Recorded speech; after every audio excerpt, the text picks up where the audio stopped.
Medical కాలేజీల నిర్మాణం జరగకపోయినా కూడా మేము మెడికల్ కాలేజీలు కట్టాం 17 మెడికల్ కాలేజీలు అని చెప్పుకుంటున్న వైసీపీ నాయకులు కానీ లేదా ఈరోజు అసలు ఏ మొహం పెట్టుకుని జగన్మోహన్ రెడ్డి గారు నర్సీపట్నం యాత్ర చేస్తున్నారంటారు. అది కూడా అనుమతి లేకపోయినా కూడా అంటే కేవలం ఏదో ఒక విధంగా శాంతి భద్రతల విఘాతం కలిగించడమే ఆయన మోటోనా లేకపోతే ఎలా చూడాలి మేడం? అంటే గతంలో మనం చూసుకుంటే ఏ ఒక్క పని కూడా చెయ్యకపోయినా కానీ మేము అన్ని పనులు చేసాము.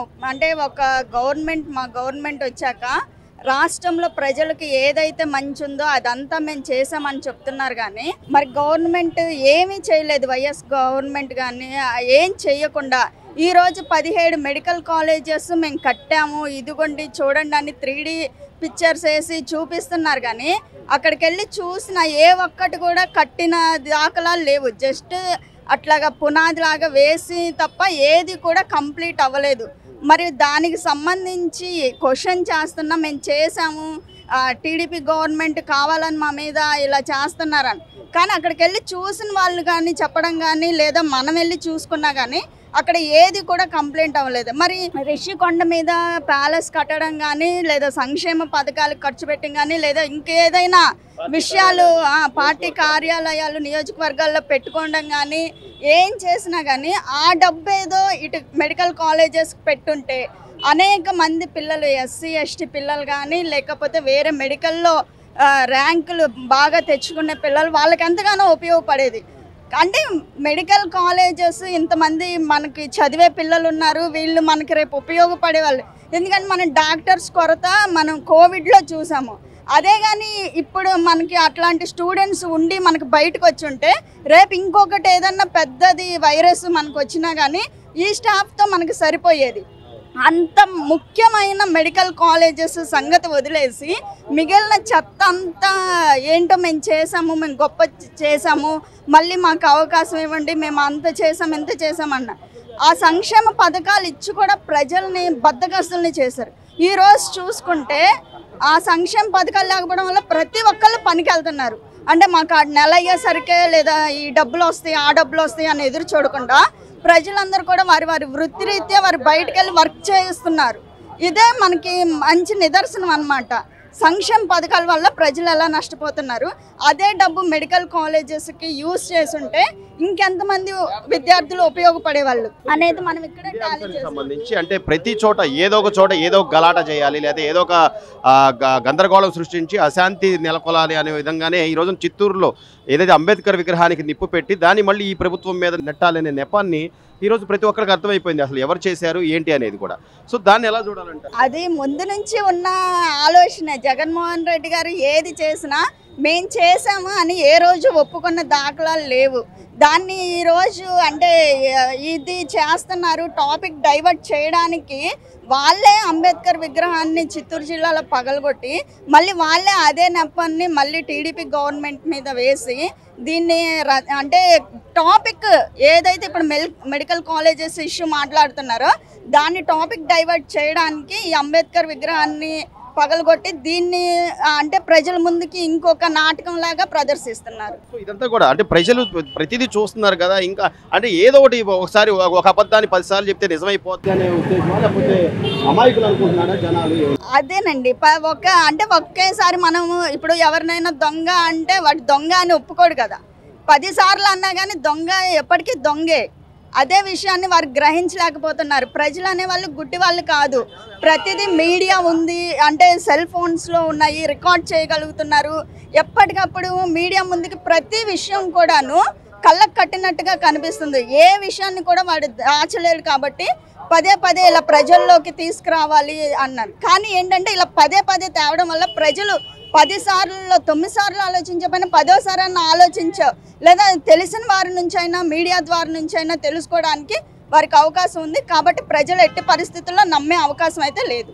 స్ట్రగుల్ ఫర్ ఎగ్జిస్టెన్సీ అండి. అతనికి పంగనామాల్లాగా 11 సీట్లు ఇచ్చి అతనికి బుద్ధి చెప్పినప్పుడు కానీ ఆ సైకోతత్వం అతనికి పోలేదు. ఎలాగోలా విధ్వంసాన్ని సృష్టించాలి, చేసిన దాన్ని మసిపూసి మారేడుకాయ చేయడం అనేది జగన్కి వెన్నతో పెట్టిన విద్య. ఇప్పుడు 500 కోట్లను పెట్టి జస్ట్ 2 ఇయర్స్లో రిషికొండ ప్యాలెస్ కట్టాడు. ప్రతి నియోజకవర్గంలో కూడా 3,000 కోట్లతో పార్టీ కార్యాలయం, ప్రతి నియోజకవర్గంలో అతి పెద్ద పార్టీ కార్యాలయం. ఇక మళ్ళీ అతనికి తెలుసు, ఎందుకంటే ఫ్యూచర్లో మనల్ని నమ్మరు, మనం అంత విధ్వంసం చేశాము కాబట్టి నమ్మరు, కాబట్టి ప్రతి నియోజకవర్గంలో ఆల్రెడీ కట్టేసుకున్నాడు. పార్టీ పేరు చెప్పుకొని భూముల్ని అది కబ్జా చేయడం వరకేనండి. మళ్ళీ ఫ్యూచర్లో వచ్చేది లేదు, రాబోయేది లేదు. కానీ ఇప్పుడు మళ్ళీ నర్సీపట్నం వెళ్ళి ఏదో అక్కడ అసలు ఆల్రెడీ అక్కడ అందరూ చాలా సోషల్ మీడియాలో చక్కర్లు కొడుతున్నాయి. ఈ 17 కాలేజీల్లో మా మంత్రులు కూడా చాలామంది వెళ్ళి అక్కడ పరిశీలించిన సందర్భాలు ఉన్నాయి.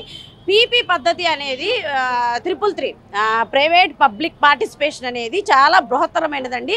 ఇప్పుడు 33,000 ఎకరాలని ఒక వ్యక్తి, సింగిల్ వ్యక్తి ఎజెండాగా కనుక జస్ట్ పేరు ఇస్తే ఇంతమంది ముందుకు ఎలా అయితే వచ్చి రాజధానికి భూములు ఇచ్చారో అదేవిధంగా చంద్రబాబు నాయుడు గారు చెప్పితే ఎన్ఆర్ఐలే కాదు చాలామంది ఉంటారండి, వాళ్ళు ఇతోధికంగా సహాయ సహకారాలు అందించడానికి వాళ్ళ సహాయ సహకారాలు అందుకొని జస్ట్ మన పబ్లిక్ దీన్ని ధనాన్ని పబ్లిక్కి ఉపయోగించుకోవడం కోసం అట్లాంటి వారు ఇప్పుడు కొంతమంది ఉన్నారు. వాళ్ళ తల్లిదండ్రుల పేరు మీద కూడా కట్టడాలు కట్టడానికి అలాంటి పార్టిసిపేషన్ తప్పించి వాళ్ళకి ఫ్యూచర్లో మహా అయితే వాళ్ళకి ఒక పేరు వచ్చింది, ట్రస్ట్ ద్వారా కడితేనో వాళ్ళు ఇంత ఇతోధికంగా ఇచ్చారని చెప్పి ఒక పేరు కోసం ఎవరైనా ఇస్తారు. ఆ పార్టిసిపేషనే ఉంటుంది. ఫర్దర్గా అడ్మిషన్లో ఆడి వాళ్ళకి ఏ విధమైన ఉండదు. యాజ్ యూజువల్ ఏదైతే కౌన్సిలింగ్లో కన్వీనర్ కోటా ఉంటుందో అలాగే వెళ్తుంది. కానీ దీన్ని ఏంటంటే ఇలా చేసి ప్రైవేటైజేషన్ చేస్తున్నారు అని చెప్పి ఒక పిచ్చి మాటలు.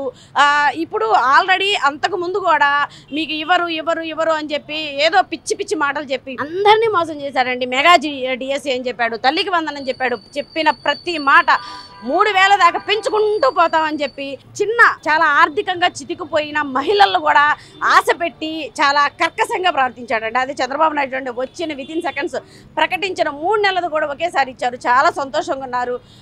సూపర్ 6 పథకాలు ప్రవేశపెట్టారు. ఇది ఏం జరుగుతుంది అసలు ఏంటి, ఇలా ఇంత బృహత్తరంగా వీళ్ళు ముందుకు తీసుకెళ్తున్నారు. ఒక యువ నాయకులు ఉన్నారండి, మన పెమ్మసానే కాదు, వచ్చిన ప్రతి అసలు నిమ్మల నాయుడు కానీ ఎవరైనా వచ్చిన ప్రతి వాళ్ళు కూడా వాళ్ళ మార్క్ వేస్తున్నారు. ఇంకా దట్టు ఈ గుంటూరులో గనక ఒక బీసీ మహిళ అస్సలు కొద్దిగా కూడా రాజకీయ అనుభవం లేని ఫ్రెషర్స్ని ఇస్తే అసలు ఆ పరిపాలనలో పోకడలు ఎలా ఉంటాయంటే ఆవిడ మార్నింగే వచ్చి మొత్తం చూసుకోవడం, ఇలాంటి టీం వచ్చేతలికి వాళ్ళకి ఏం చేయాలో అర్థం కావట్లేదు. వాళ్ళు ఏంటంటే జస్ట్ రంగులు వేసుకోవడము, ఏదో చేసామని చెప్పి బిల్డప్ ఇస్తుంటే వీళ్ళు నిజంగా బృహత్తరంగా తీసుకెళ్ళిపోతున్నారు. 5 ఏళ్ళు కనుక వీళ్ళని ఇలానే వదిలేస్తే వాళ్ళు చాలా బృహత్తరంగా చేసేస్తారు, ప్రజల్లోకి వెళ్ళిపోతున్నారు. దీనికి మనం మసిపూయాలి అన్న కాన్సెప్ట్ తప్పించి నథింగ్ మోర్ దాన్ దట్. అంటే ఇంతకుముందు పార్టీ కార్యాలయాలు కట్టుకోవడానికి డబ్బులు ఉన్నాయి, అలాగే ఋషికొండలో 500 కోట్లతో చివరి 2 ఏళ్లలో నిర్మాణం పూర్తి చేయడానికి డబ్బులు ఉన్నాయి. ఇక ఆయన ఎక్కడికైనా వస్తున్నాడంటే వాటర్ ట్యాంకులకు లేకపోతే చెట్లకు కూడా రంగులేసే పరిస్థితి నుంచి ఆయన చేసిన పరిపాలన చూసే కదా ప్రజలు తిరస్కరించారు, 11 సీట్లు ఇచ్చారనే కనీస అవగాహన ఆయనకి పునరాలోచించుకోవాలనే ఆలోచన కూడా లేదంటారా? అది లేదండి. అందుకే అది అతనికి సైకో అని ఊరికే రాలేదు బిరుదు. పక్కా సైకో కాబట్టే ఏం చేయాలో అర్థం కాక తనకి ఇప్పుడు బృహత్తరంగా తీసుకెళ్తున్నారు. డెవలప్మెంట్ అయిపోతుంది. ప్రతి నియోజకవర్గంలో కూడా అతిరథ మహారథులు యువత చాలా క్రియాశీలకంగా పనిచేస్తూ రాజకీయాల్లో వాళ్ళ మార్పును ప్రవేశపెడుతున్నారు. ఈ రాజకీయాలను ఎలా దండుకోవాలి, ఫర్దర్గా మనం ఎలా చేయాలి అని కాకుండా ప్రజలకి ఏ విధంగా అయితే ఉపయోగపడాలన్న దానిలో ప్రతి వాళ్ళు శ్రీకారం చూస్తున్నారు.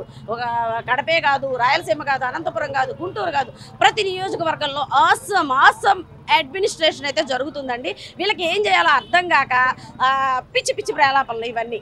మరోసారి అంటే ఆయన చేతగాంతనాన్ని కానీ లేకపోతే ఏదో లేని దాన్ని ఉన్నట్టు చూపించే ప్రయత్నం చేస్తున్నాడు అనేది ప్రజలకు స్పష్టం అవుతుంటారు. అంటే అక్కడ మెడికల్ కాలేజీల దగ్గరికి వెళ్తే కేవలం ప్రారంభోత్సవాలు లేదా శంకుస్థాపనలు మహా అయితే ఒక 4-5 అడుగుల ఎత్తు గోడలు తప్ప ఎక్కడా కూడా కాలేజీ నిర్మాణం అయితే జరగలేదు. అంటే కొద్దిగా కాస్త పునాదుల మీద కొద్దిగా లేసి 2-3 గదులు కంప్లీట్ చేసిన దాని దగ్గరికి వెళ్ళి వీళ్ళు చూపించుకుంటున్నారు. మిగిలిన రిమైనింగ్ అన్ని టూ వర్స్ట్గా ఉన్నాయి.